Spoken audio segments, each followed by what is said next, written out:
Je m'appelle Alexei Chomanda, je suis encore étudiant à l'EPITA, donc une école d'ingénieur à Paris, et je suis cofondateur de Motion Lead, donc une société, on fait de la publicité mobile animée, et je me trouve du coup à San Francisco, j'ai déménagé depuis 6 mois à peu près, euh, pour attaquer le marché américain. Alors, Motion Lead, qu'est-ce qu'on fait? Donc on fait de la publicité mobile, animée et dynamique. Globalement, on a développé une techno qui permet d'afficher des pubs animées sans bloquer la navigation de l'utilisateur. Donc c'est beaucoup plus impactant pour l'utilisateur et c'est beaucoup plus sympa aussi. Ça a une très belle interface et on a du coup un taux de clic qui est beaucoup plus élevé que tous nos concurrents. À l'EPITA, bon, il y a pas mal de boulot en troisième année et je me suis retrouvé souvent à bosser tard avec Arthur et Louis, donc mes deux autres cofondateurs.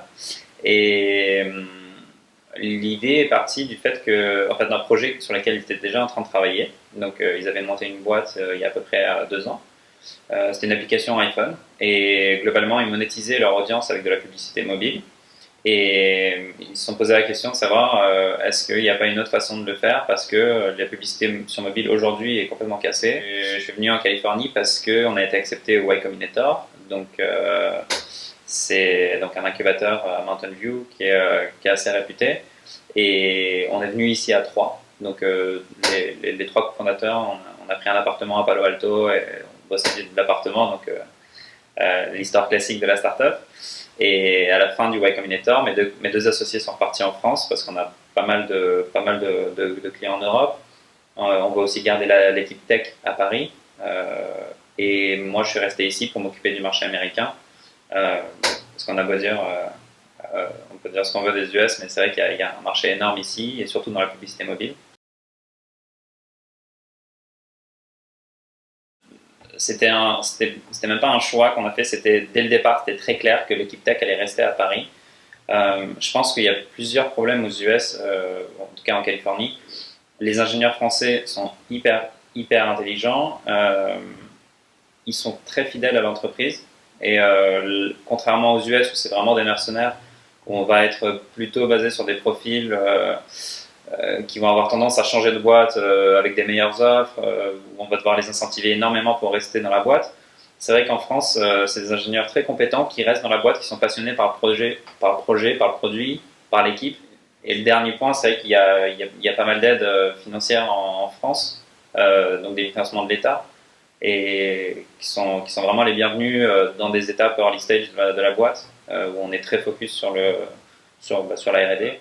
C'est vrai que de la France, quand on regarde la Californie, on se rend compte qu'on voit par exemple des levées de fonds, je sais pas, de, voilà, de 1,5 million, 2 millions de dollars. Et ce que l'on ne se rend pas compte, c'est qu'en France, on n'a pas besoin de lever autant. Et que si les levées sont plus petites, c'est aussi parce qu'il n'y a pas forcément besoin d'avoir autant d'argent en France. Et peut-être que en France, avec 400 000 euros, on peut vivre, enfin la boîte peut avoir une durée de vie d'1 an, 1 an et demi. Et aux US, pour pouvoir vivre 1 an, 1 an et demi, ben, il va falloir 2-3 millions de dollars.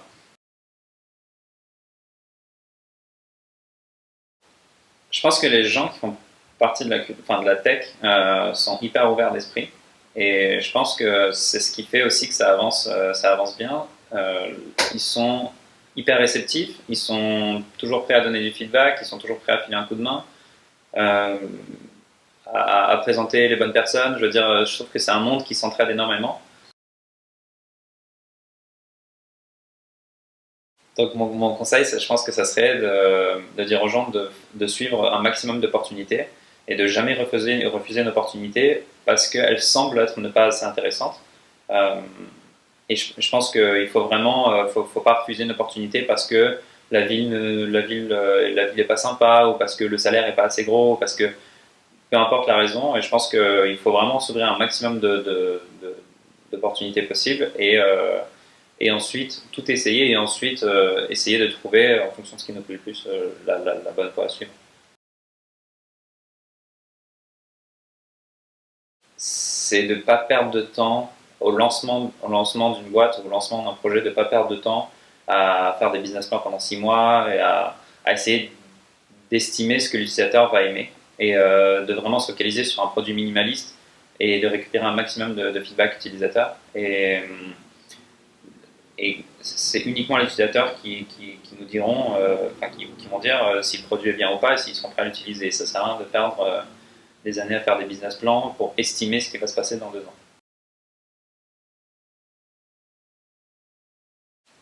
Donc je pense que Stanislas Paulu serait hyper intéressant à entendre, enfin à écouter. Donc c'est un mec qui a monté une boîte à Paris.